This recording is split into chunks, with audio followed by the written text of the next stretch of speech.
Hey everybody, I'm in the woods again today. I'm hiking back to a place I found a few days ago while I was out. Today we're going to try some climbing techniques and climbing knots that I'm trying to learn. So stick with me and I'll show you what I know.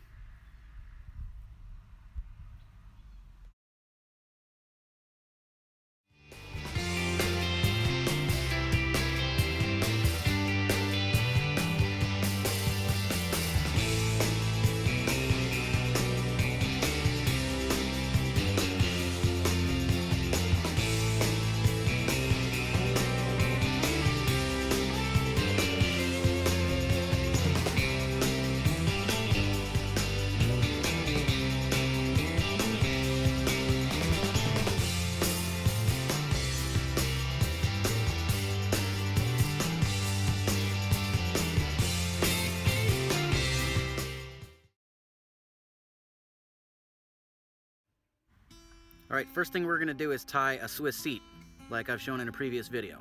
Check the link in the description below to see that video. Then take your climbing rope and tie a bowline or some kind of a fixed loop in the end. You're going to hook this loop to your carabiner.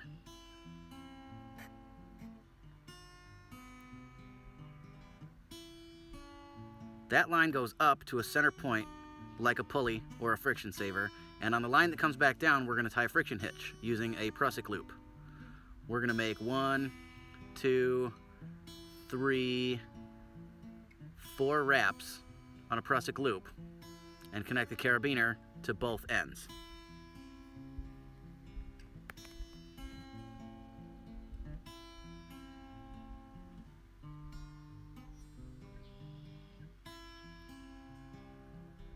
Next we're going to take a midline pulley and we're also going to hook that to the carabiner. This is just kind of going to tend to that knot and be a third hand for us. So every time we pull some line through, the pulley will move the knot up along with us, like that. But when we try to come back down, the knot grabs onto the rope and prevents slippage. So when you're making your ascent, every couple of feet, you got to feed some more of your dangling line through your pulley, so that if you fall, you're only going to drop a few feet before that friction hitch catches you.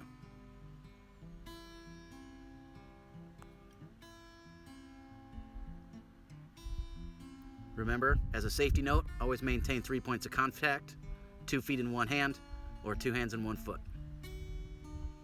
And as you climb, just keep feeding your rope through your pulley. That way if something gives on you, you don't have very far to fall. Here's another angle at how it looks.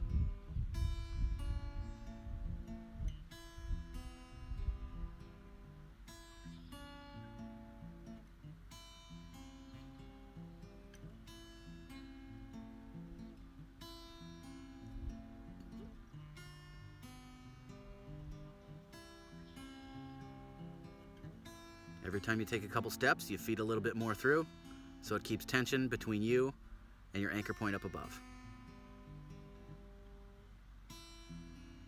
The pulley makes the rope coming through the knot a one-way deal. You can pull it through as you ascend, but if you're falling or descending, it takes a lot more control.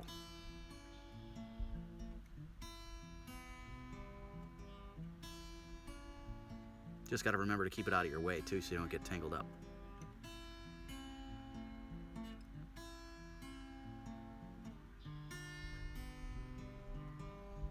Now when you're ready to descend, make sure all the slack is taken up, and then slowly lean back on your friction hitch knot.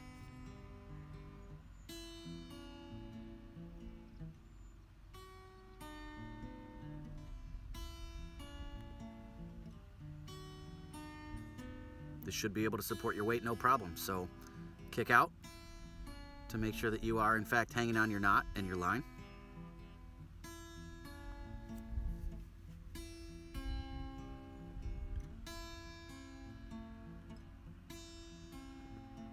Remember, you're going to be putting all your weight on this knot, so it's important to make sure it's right. Take as much time as you need. And kick out, there you go. We're hanging. So this knot is a pull to go knot. When you pull down on that friction hitch, it's going to lower you. And if you stop pulling, your ascent or your descent will stop.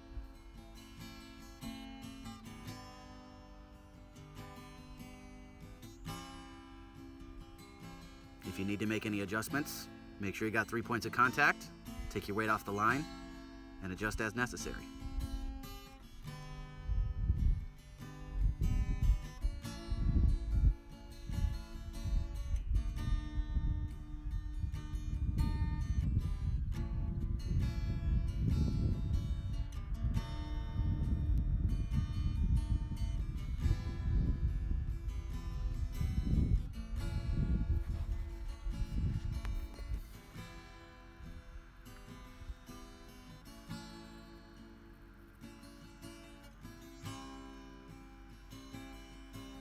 Do your kick out again, and then pull to go.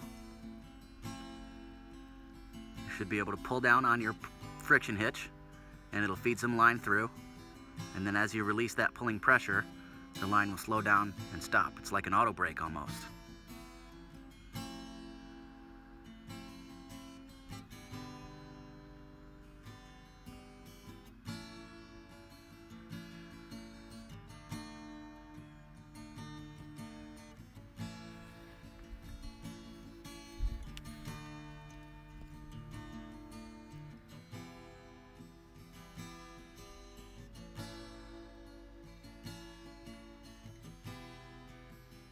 I experimented with several different ways to tie this knot, and my ideas didn't work. Just use the textbook knot the way it's supposed to be. You see my descent here is really, really slow because I'm trying a second type of the knot, and it's just not working that well.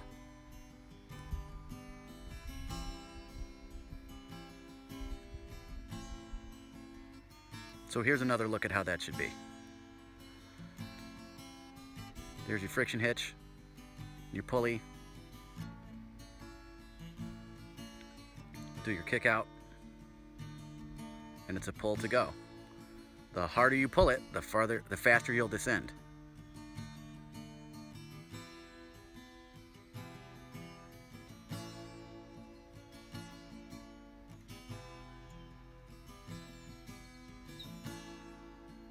Here's a little bit better of a close-up view. Pull to go.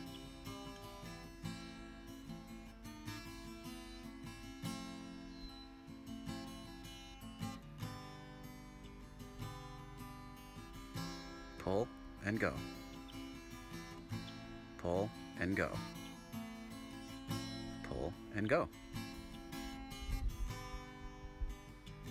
Let go to stop. So here's free climbing without necessarily being attached to the rope. This is a lot more dangerous. But at this point on this wall, I've done it probably 15 or 16 times. I'm pretty comfortable with the handholds.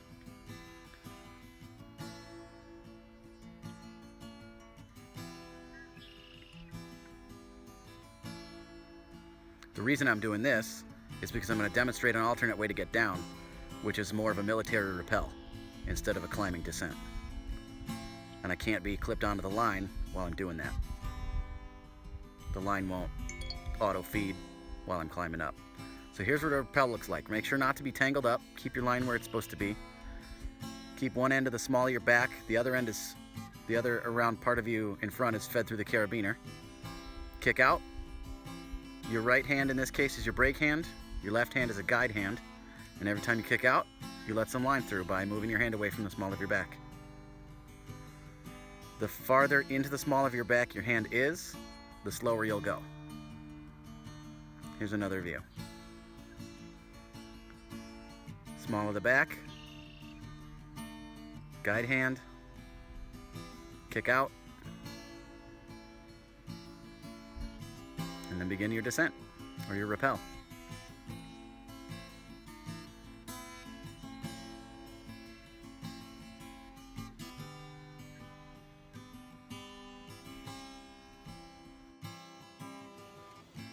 Okay, so what did I learn?